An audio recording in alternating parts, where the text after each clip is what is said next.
जय माता दी दोस्तों, मैं मंजू आज आप सबको माता रानी का एक हवन गीत सुना रही हूँ।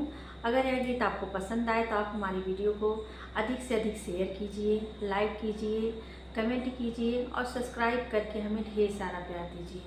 धन्यवाद। गोकुला में भीड़ बड़ी भारी, हवन करे कृष्ण मुरारी। अरे गोकुला में भीड़ बड़ी भारी, हवन करे कृष्ण मुरारी। मैया यशोदा हो अंगन लिपावे, मैया यशोदा हो अंगन लिपावे। अरे चौक पुरावे राधा रानी, हवन करे कृष्ण मुरारी।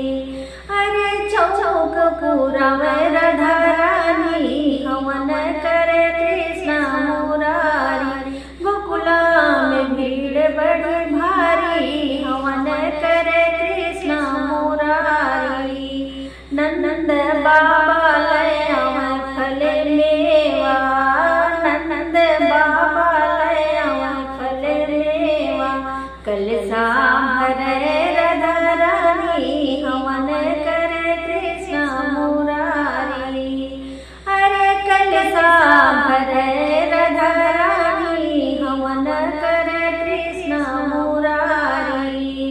आज गोकुला में भीड़ बड़ी भारी, हवन करे कृष्ण मुरारी। चंदन की लकड़ी ले आवे बलदाऊ, चंदन की लकड़ी ले आवे बलदाऊ।